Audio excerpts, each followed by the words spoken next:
Hello friends, welcome back to my channel Adam's cafe. ഇന്ന് നമ്മൾ വീട്ടിലൊക്കെ എപ്പോഴും അവൈലബിൾ ആയിട്ടുള്ള കുറച്ച് ഇൻഗ്രീഡിയൻസ് കൊണ്ട് തയ്യാറാക്കാൻ പറ്റുന്ന നല്ല ടേസ്റ്റി ആയിട്ടുള്ളൊരു റൈസാണ് തയ്യാറാക്കുന്നത്, ലെമൺ റൈസ്. അപ്പോൾ നമുക്ക് നേരെ വീഡിയോയിലോട്ട് പോകാം. എങ്ങനെയാണ് വളരെ ഈസി ആൻഡ് ടേസ്റ്റി ആയിട്ടുള്ള ഈ ഒരു ലെമൺ റൈസ് തയ്യാറാക്കുന്നത് നോക്കാം.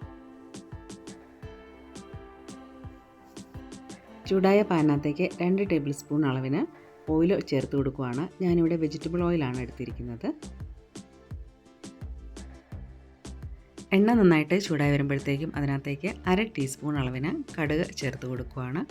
കടുകൊക്കെ ഒന്ന് നന്നായി മൂത്ത് പൊട്ടി വരുമ്പോഴത്തേക്കും അതിനകത്തേക്ക് നമുക്ക് 1 ടീസ്പൂൺ അളവിന് ഉഴുന്നുപരിപ്പും 1 ടേബിൾ സ്പൂൺ അളവിന് കടലപ്പരിപ്പും കൂടി ചേർത്ത് കൊടുക്കാം. ചേർത്ത് കൊടുത്ത ഉഴുന്നുപരിപ്പും കടലപ്പരിപ്പും ചെറുതായിട്ടൊന്ന് മൂക്കുമ്പോഴത്തേക്കും അതിനകത്തേക്ക് നമ്മൾ കപ്പലണ്ടിയാണ് ചേർക്കുന്നത്. കപ്പലണ്ടി നമുക്ക് ഇഷ്ടമനുസരിച്ച് ചേർത്ത് കൊടുക്കാം. ഞാനിവിടെ 3 ടേബിൾ സ്പൂൺ അളവിനാണ് കപ്പലണ്ടി ചേർത്തിരിക്കുന്നത്.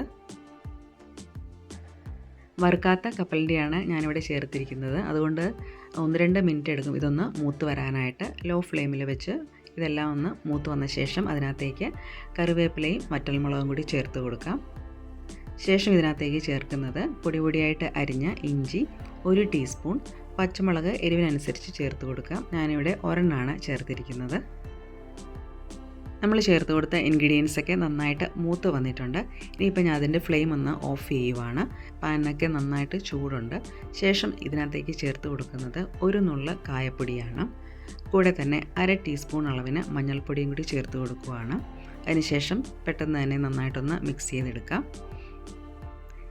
പിന്നീട് നമ്മൾ ഇതിനകത്തേക്ക് ചേർക്കുന്നത് പുളിക്ക് ആവശ്യമായിട്ടുള്ള നാരങ്ങാനീരാണ്. നാരങ്ങാനീര് 2 ടേബിൾ സ്പൂൺ മുതൽ 3 ടേബിൾ സ്പൂൺ വരെ നമുക്ക് ചേർത്ത് കൊടുക്കാം.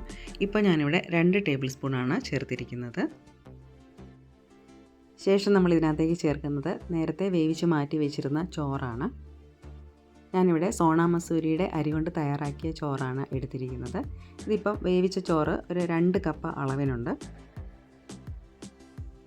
അതുകൂടി ചേർത്ത് കൊടുത്തിട്ട് എല്ലാം നമുക്ക് നന്നായിട്ടൊന്ന് മിക്സ് ചെയ്തെടുക്കാം. ഇത് മിക്സ് ചെയ്ത ശേഷം നമുക്കിതിനകത്തേക്ക് പുളിയൊക്കെ വേണമെന്നുണ്ടെങ്കിൽ അല്പം കൂടി നാരങ്ങാനീര് ചേർത്ത് കൊടുക്കാം. അരി വേവിക്കുന്ന സമയത്ത് ഞാൻ അതിനകത്തേക്ക് ഉപ്പ് ചേർത്തിട്ടുണ്ടായിരുന്നില്ല. അതുകൊണ്ട് ഈ ഒരു ലെമൺ റൈസിലോട്ട് ആവശ്യമായിട്ടുള്ള ഉപ്പ് ഈ ഒരു സമയത്ത് ചേർത്ത് കൊടുക്കാം. അവസാനമായിട്ട് കുറച്ച് മല്ലിയില അരിഞ്ഞതും കൂടി ഇതിനകത്തേക്ക് നമുക്ക് ചേർത്ത് കൊടുക്കാം. ശേഷം എല്ലാം കൂടി നന്നായിട്ട് ഒന്ന് മിക്സ് ചെയ്തെടുത്തിട്ട് ചെറിയ ചൂടോടുകൂടി തന്നെ നമുക്കിത് സെർവ് ചെയ്യാം.